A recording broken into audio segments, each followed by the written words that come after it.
اور پھر یہ بھی آیا ہے حدیث میں، جمعرات کی مغرب سے لے کر جمعہ کی مغرب تک ایک ایسی گھڑی ہوتی ہے، اس کو ساعت الاجابہ کہتے ہیں۔ اللہ کے بندے سے کے منہ سے نکلنے والا کوئی جملہ ہوتا ہے، اللہ فوری قبول کر لیتا ہے، فوری اللہ تعالیٰ قبول فرماتے ہیں۔ جمعہ کے دن ایک گھڑی ایسی آتی ہے۔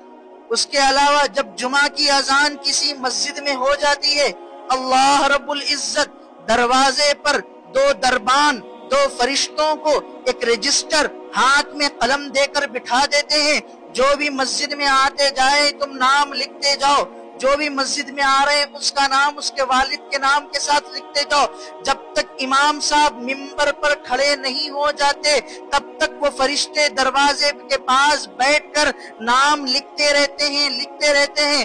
جیسے ہی امام صاحب ممبر کی سیڑھی پر چڑھتے ہیں، وہ فرشتے رجسٹر بند کر کے اللہ کے پاس چلے جاتے ہیں۔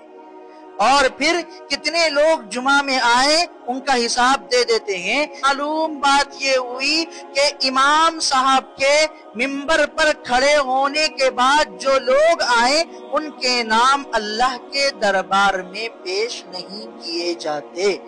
کوشش یہ ہونی چاہیے کہ ہم سب سے پہلے آئیں، جمعہ کا اہتمام کریں، ہمارا نام اللہ کے دربار میں پیش ہو جائے۔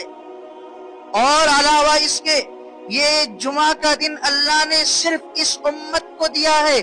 حضرت آدم سے لے کے حضرت عیسیٰ تک کی امتیں آئی تھی، لیکن اللہ نے کسی کو جمعہ کا دن نہیں دیا۔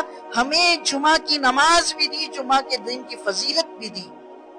اور حدیث میں یہ بھی آیا ہے کہ جس طرح ہماری عید ہے عید الفطر، جس طرح ہماری عید عید الاضحیٰ ہے، اسی طرح جمعہ کا ایک دن عید المؤمنین ہے، مومنوں کی ایک عید جمعہ کا دن بھی ہے۔